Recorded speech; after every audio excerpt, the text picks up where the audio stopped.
chunks of the globe, it's been decided I deserve to die. But here, I'm careful. See, I've been lying by omission, skipping words in poems, heartbeat racing, terrified to tell the truth. See, I don't suffer this first world amnesia. My body hasn't forgotten. I'm still terrified. I'm aware tonight a woman in Iran is saying goodbye to the love of her life. Tears hidden from view streaming down her face with the force of a broken dam. They both know she took the lashes, but now she'll die. Or the woman in Uganda, made prisoner in her own home, caught, home address and picture in the paper, friends, neighbors, and family ready, with fists, fear, and weapons.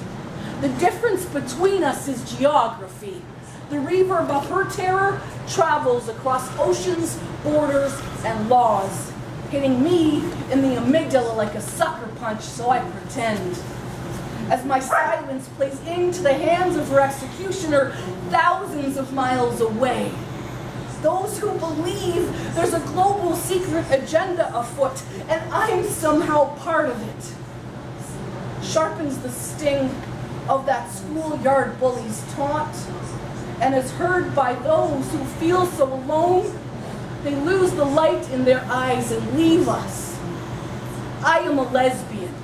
I believe women are the most beautiful creatures to grace this planet. Yes. But on stage, I crawled back into the closet, using femininity as my shield, offering up protection from judgment.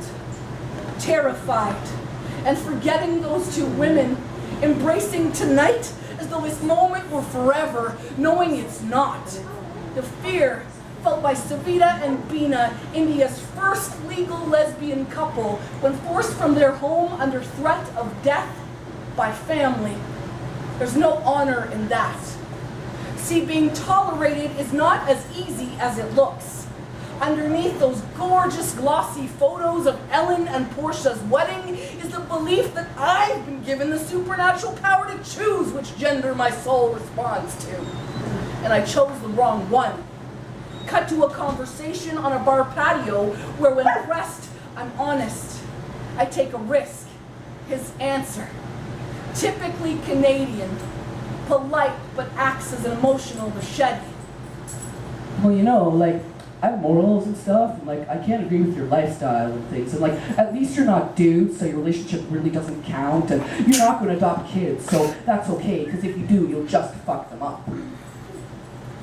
Being tolerated is standing here, afraid of what will happen now that you know I won't sleep with you. Because on other chunks of the globe, it's been decided I deserve to die. But here, I'm careful. Yeah! Woo! So there's a pretty special guy in this room right now. You all heard from him a little while ago. His name is Brandon Pitts. Brandon Pitts! Brandon! Brandon and I met several years ago, and he published my first book. And when he moved back to your fair country, he suggested that I come and visit you. So pretty much this is his fault. Thank you, Brandon. But I'm very grateful, and I missed you, friend. I'm happy to be here. Last year saw many changes in my life. One big one was the loss of my father. And I wrote this April 9th, 2013. You were the man with booze breath and swag like none other. I called you Wayne. It took us 35 years to learn forgiveness. 35 years to learn I come from Friday night kitchen parties full of banjos, guitars, and fiddles. Brothers who loved you hard, mostly with their fists.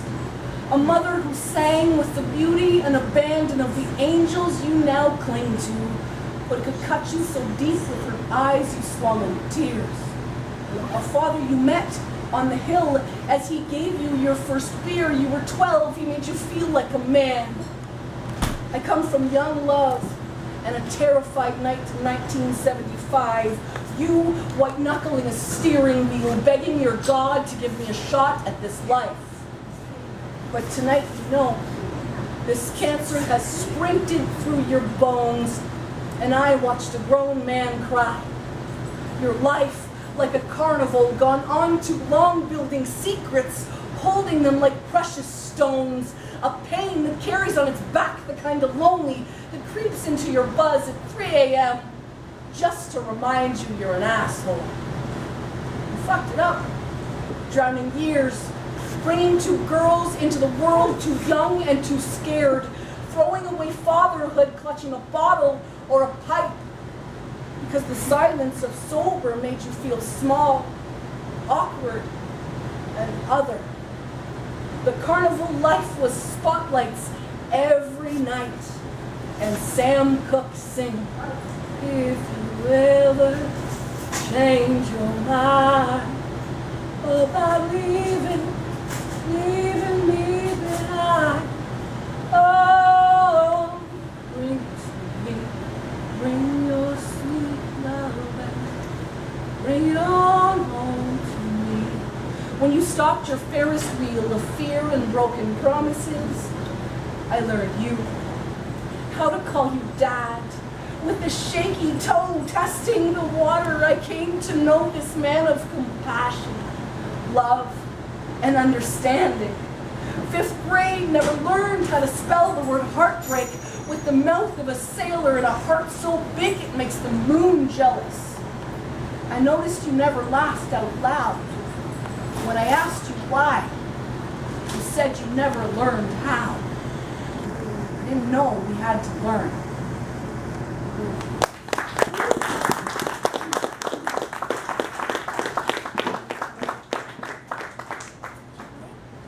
I am in the middle of writing my first one-woman show, which is a super daunting task. I don't recommend it to anybody unless you're ready to go crazy.